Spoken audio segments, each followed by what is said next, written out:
Duha ka managlahing aksidente nahitabo sa National Highway sa Tabunok, Talisay City na hulikam. Sagad sa nalambigit sa aksidente mga motorsiklo.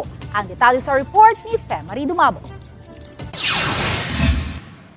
Ang duha ka managlahing disgrasya nga parehong nahitabo sa Dan and Bacalso sa may pedestrian lane sa Barangay Tabunok, Talisay City diin ang mga sakyanan ang pa-northbound. Sa kuha sa CCTV monitoring sa Talisay City Command Center, makita kining motor atubangan sa usa ka bus nga mihunong sa paglabay na sa traffic light ug sa kilid sa pedestrian lane kay naka-warning signal na alang sa pagpahunong sa mga sakyanan o padung mag-stop signal.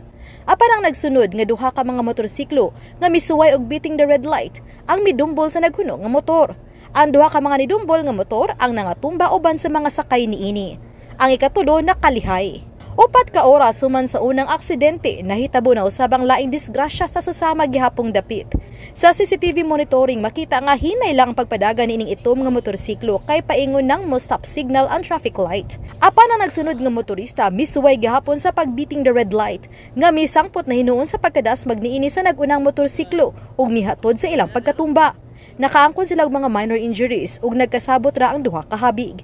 Pahimangno ni Joy Tumulak, hepe sa City Toda sa mga driver, ilabi na karong adlaw nga gipadlantawang busy ang kadalanan kay Friday ug Valentine's Day pa.